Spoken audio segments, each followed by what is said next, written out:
My name is Jesper Kyd. I'm a composer of music. I compose music for video games, film and TV.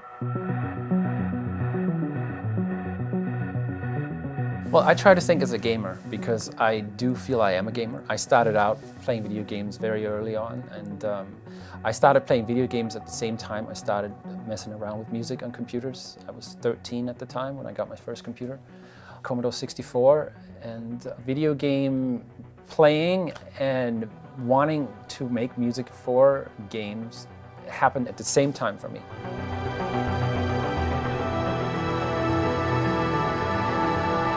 I got into the demo scene when I was 13, and I didn't really know, obviously, what I was doing, and I wasn't trying to know what I was doing. I was just having fun. I loved games. I wanted to find out how do I start writing music for games. I loved the Commodore 64. I thought it had beautiful music. These days it's known as SID music.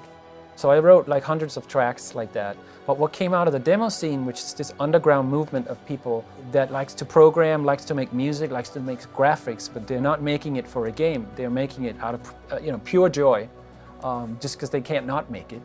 And I think it was a very big influence on my music style, because nobody was telling me what to write. Nobody was saying, hey, this is not going to fit, because I wasn't hired by anyone. I was just doing it for myself.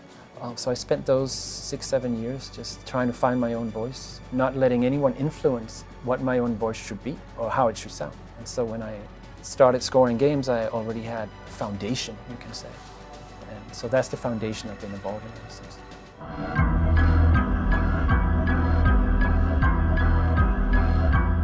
I'm a big believer in hardware, first of all. There's something to be said for sitting with a mouse and doing all your mixing and all your writing. I think when you sit and you use, for example, an analog keyboard with lots of buttons on it, I can sit and tweak those buttons for like an hour, no problem. But when I sit with a mouse, it's like after 5-10 minutes, I'm totally done. That's it. It's time to move on to the next thing. And then I'm also a big fan of hardware from the 60s and the 70s and the 80s. I don't mind a big analog keyboard from the 70s isn't mobile, as long as it gives me a sound that's thick and fat. That makes me happy. I was introduced to the first analog keyboard, and from the first time I played it, I was completely blown away of how different it sounded from all the other digital keyboards I've been playing. Each keyboard sounds a little different than the other one, but when you have keyboards that's been around for 30 or 40 years, they're all going to start sounding a little bit different because of the age. And so that's another thing that, you can have some of these keyboards and no two will sound alike. I think that's really cool. When I get hired on a project, and if it's a game or a film or a TV show, I always serve the story. That is where everything begins. It's great to get input about the story and trying to find out what's the game designer, what's the director, what's his vision, what's his ideas. And the more of a collaboration there is, the more precise the music will become for the project.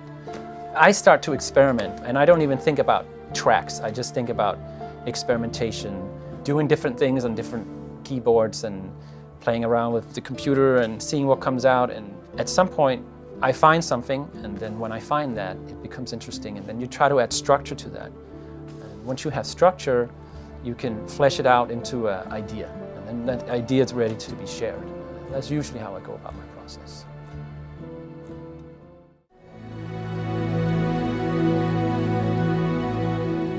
For Moon Legend, I worked on creating a fantasy score that had some unique and interesting elements, and I mixed that up with different music styles.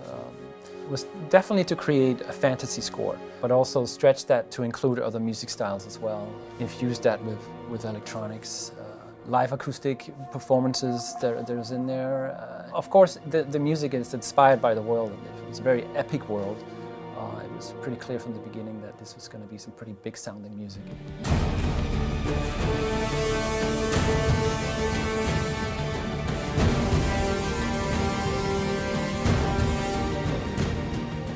I love playing the games and seeing how the music works, and also I have to do that because it's like a learning experience as well. When you play the game and you see how the music works and how it makes you feel, and I'm focusing on me as a gamer, what would I enjoy hearing when I'm playing this moment.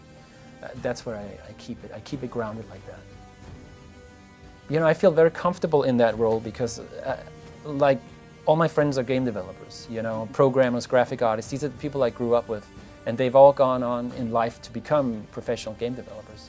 And I was part owner of a game company, so I feel very comfortable in that game environment. I have a lot of ideas. I love sharing those ideas. So I think it's just a lot of experience and basically finding out that there's no limit to what you can do.